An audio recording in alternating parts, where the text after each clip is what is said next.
Hello class. In this video we're going to be going through a couple of exercises you're going to see in IXL V1, V3, and V5. Many of these IXLs share similar characteristics, so I won't need to do every single video, but hopefully after reviewing a couple problems here, you should be able to complete these couple activities with no issue. So the first one we're going to be talking about is activity V1, and that's going to ask, does XY satisfy this equation? Now, many people are asking me, well, what does XY mean? I've never seen this form before. So all this means is let's pretend that, for example, is 4, 7 a solution to the equation y equals 2x?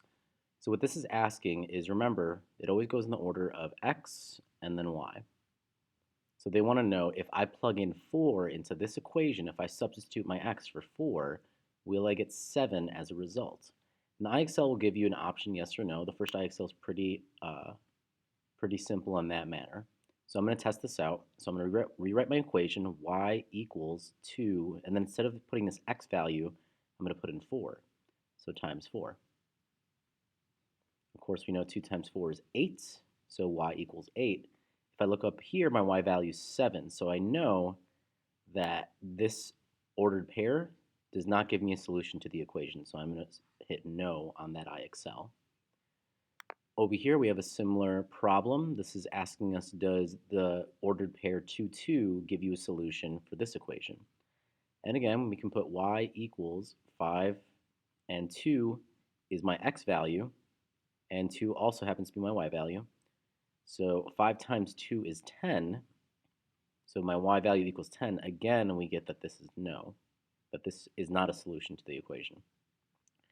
Now, if we go further, the equations that you get will be a little bit more complex, but again, the same strategy follows.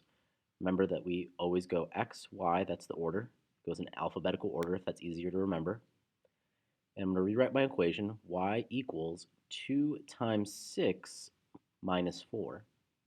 2 times 6 is 12, minus 4 is going to give me 8. So I know that y equals 8. And if I look up here in my ordered pair, I see that I have a y value of 8. So this is a solution to this equation. Now, in IXL V3, they're going to be asking you to find a value using two variable equations. So again, this is mostly substitution. It'll be a little bit more detailed than the last IXL. So all you'll have to do here is substitute the value and provide the value that you get.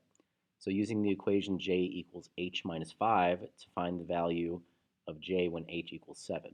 So all this is asking me to do is I'm going to substitute, instead of h, I'll have 7. And I'm going to put these parentheses around here so I remember that I substituted it. It doesn't mean I'm multiplying it by anything if it's all by itself. So 7 minus 5, and that's going to give me 2. So my j value is just going to equal 2. Now for this equation, I have z equals 10p, and I see that the variable p is equal to 6 in this example. So again, all I do is substitute z equals 10. I'm going to substitute this, so I'm going to put it in parentheses. 10 times 6, that's just going to give me 60. So I know that z equals 60, so in IXL I would just plug it into z equals 60. In IXL V5, you're going to have to finish a table for a two-variable relationship. Now, this is kind of similar to what we had to do in Investigation 2.4, so it should be pretty familiar. And it's going to give you some text and some background about the problem. So a backpack company requires each camper to bring a flashlight to go on the trip. The company supplies 3 extra in case the flashlights get lost or broken. So we're going to let the variable c represent the number of campers and f represent the total number of flashlights. So we're given an equation, and we're also given a missing value in our table.